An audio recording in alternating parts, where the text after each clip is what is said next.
Similar question there. Yeah. I was always thought that regarding preaching, there's this instruction, seemingly very deep instruction on Prabhupada, that one should go in like a needle and out like a plow. Yeah. So I wondered if you're aware of the context when this was spoken by Srila Prabhupada. Generally to all the countries he sent devotees to, because they didn't know what they would expect. There were also countries he withdrew devotees, he called them back, especially Middle East and Muslim-dominated countries. He said, maybe you should not go there. When things sometimes became too severe, Prabhupada didn't want to endanger the lives of his devotees, and they were endangered.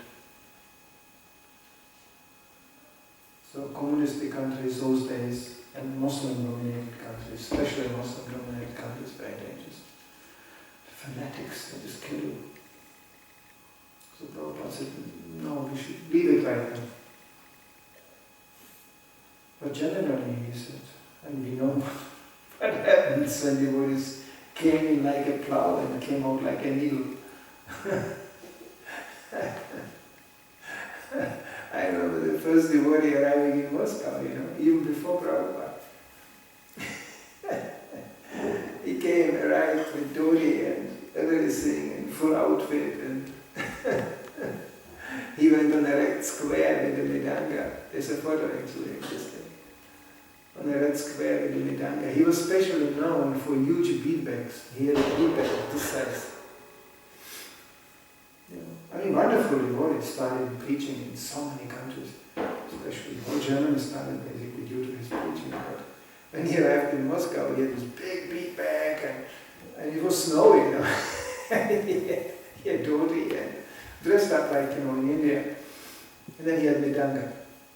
And he stood in Red Square in front of this famous church there. And he was going, Namo Om Vishnu Padaya. And one devotee took a picture. And that was the end of his preaching, because 2 minutes later the secret police came and packed them all together, put them on an airplane and then them back. I don't think he came even to chant the Hare Krishna mantra. So obviously when you come to such a countries under these circumstances, there were other examples. I tried Rishi Prabhu preaching in Iran. He was related to the Shah family. He was the yoga teacher of the Shah family. You would never see him at a Tilak or a Dhoti or something like this.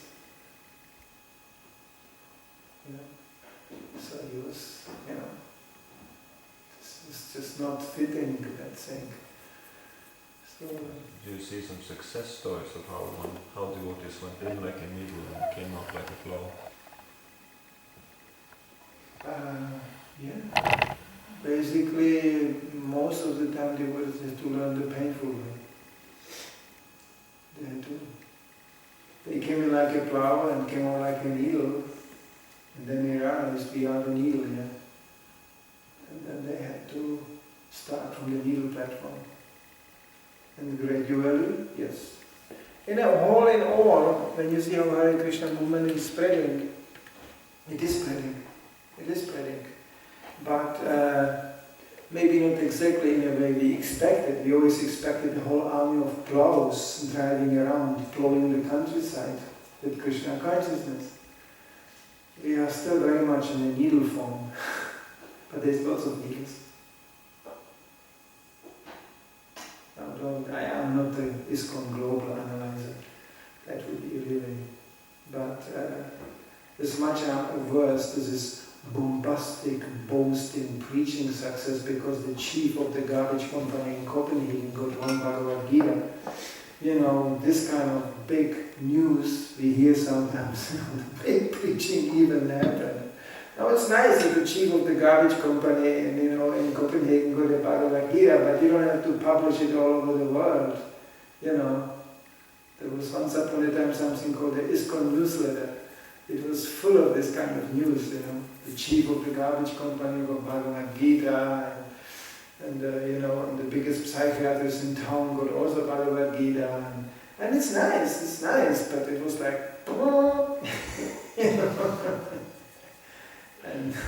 And the small Sankirtan devotee distribute 500 books in one day, that was like the small news. That newspaper doesn't exist anymore. Prabhupada didn't like this kind of newspapers. He didn't like that. He said, we have our Back to Godhead magazine, that's our newsletter. He said, regarding local news, he said, we are, doing a very well the same, but it's a big news. They're chanting Hare Krishna, distributing books, distributing prasada, that's, it's a big news. Those days to say such a thing was relevant. So, we are anyway controversial, we are anyway far out by our appearance and everything. But those devotees who try to overdo the needle concept by practically being ashamed to look like devotees, I was just in a country where, in a town where this was preached for years. No more walking around the devotee, no more looking like a devotee. The more normal we are, the more people will like us. No more public harinam. This was preached. And the whole preaching died. And then there's always a crew of devotees who go, what was this? Where did Prabhupada say this? So they meet and they do harinam and they do distribute prasadam, and from there, of course, more devotees come.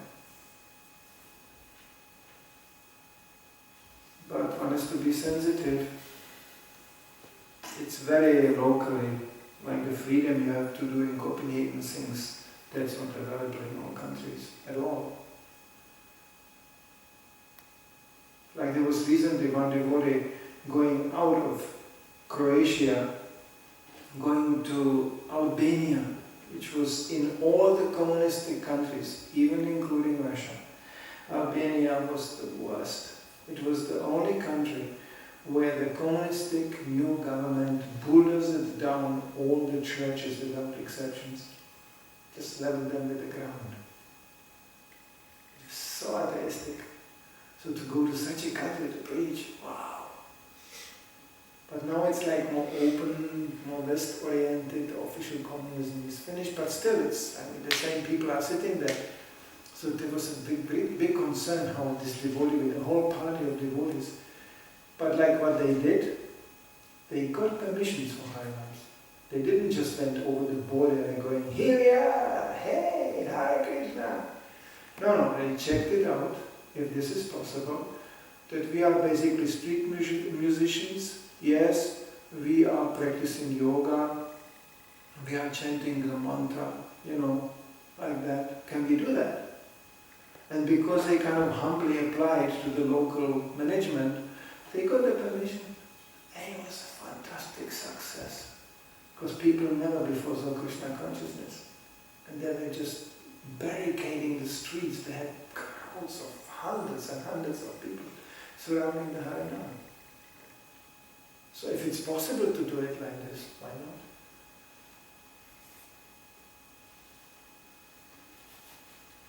Whereby I can give you an example of one Mataji, single Mataji, young Mataji, unmarried, being sent to Mongolia to preach, and preaching quite successfully.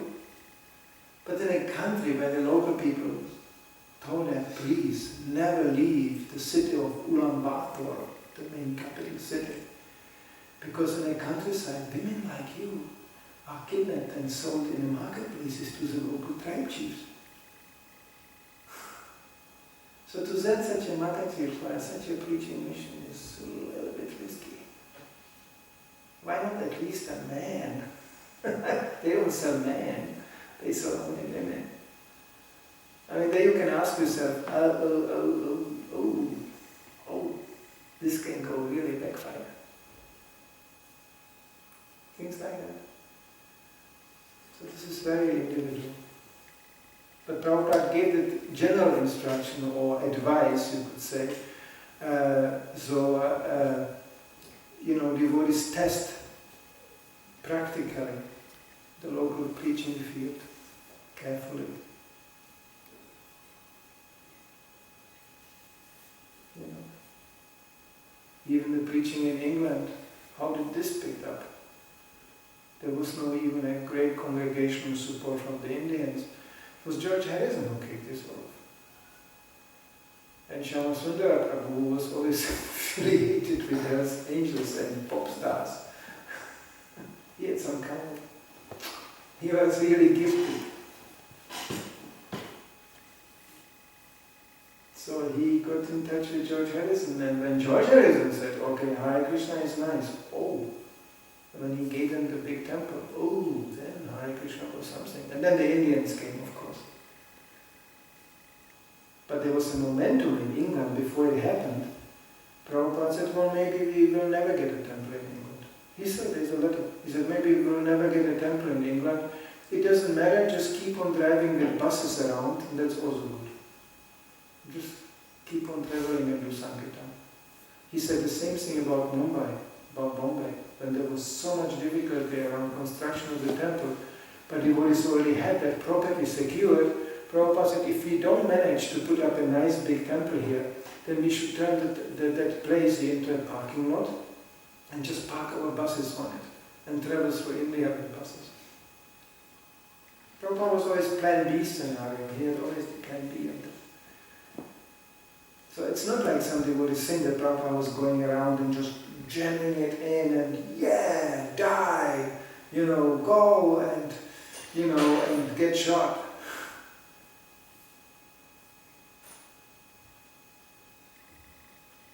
So discrimination is necessary. And we can see it in Copenhagen. We have just to do the needful. We could now really, we don't have the power here to do that, but if we would, we could just slam the town, with one Harinam after another and put up our tents and here we are, kill us all, we will take over Copenhagen. Well, what do you think what that will result to? They will start to make trouble. Really. So why not just roast them a little bit, like that? There are definitely people who are not so happy that there are still Hare Krishnas here. But we are not so many, so they are still okay. Just wait till we get really, when we will get more. Prabhupada, the proof of success of preaching is that there is more opposition. When Prabhupada was walking alone in India and in America, nobody was afraid of Hare Krishna. But then there was one Ratha Yatra festival after another and there was thousands of devotees. Oh yeah, then came the their programming court cases. Yes, Hare Krishna is dangerous, we will be brainwashed. And all these articles came up and there was, and Prabhupada said, now we will start preaching. Now they are taking us seriously. Now they are getting afraid. Don't think this is going to happen in Denmark. It's just we are not so important to that. Just wait where we are when we get involved. So we should definitely use our brain, especially with the previous experiences we have. So needle is good, but where's the plow? If you just on a needle all the time, we are going to preach and you pinch them with a needle, they go out, and that's it. Huh? From what you said the needle, if we inject the concept of Krishna consciousness into the important and influential people in society, then it's those people who take it out like a plow actually. Huh? Like say with the needle, if you inject the concept of Krishna consciousness into the influential and important people in the society, then it's actually those people who take it out like a plow. Any kind of people. Actually, not just the influential ones, but of course, yes, this is... Like George Harrison, and now you see even the Queen comes and graces the school. So it seems like it's what's happening, they're coming out like a plow because they have successfully somehow injected the concept of Prabhupada, Bhaktivinoda, he said this, the success in preaching Krishna consciousness is when the high court judges wear tilak. Can you really say, oh, we were preaching here? Of course, we preach anyway, even they don't wear tilak, but you can say, oh, yeah, now it's sunk in. Now the flow is coming.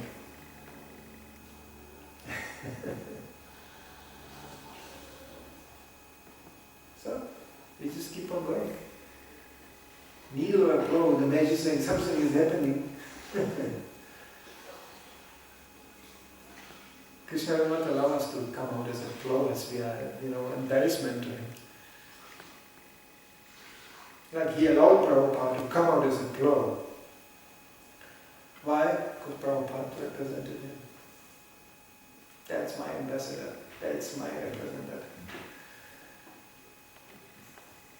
So before we are not representative, we cannot represent to that degree we would like to. We can speak about it and to get ready.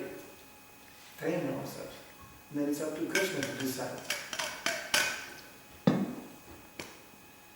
Any older devotee I meet has a sincere desire. So we actually come out of the sect, weird sect department. Because this is not the nature of Krishna consciousness. The nature of Krishna consciousness is that we have the supreme knowledge, we have the supreme culture, and we are the representative of the supreme personality of Godhead. If we are really would qualify like that, then Krishna will give us the whole world. Why not? It's something to think about. Yeah. Okay. Yeah? Not much. Jai Srila Prabhupada ki Jai.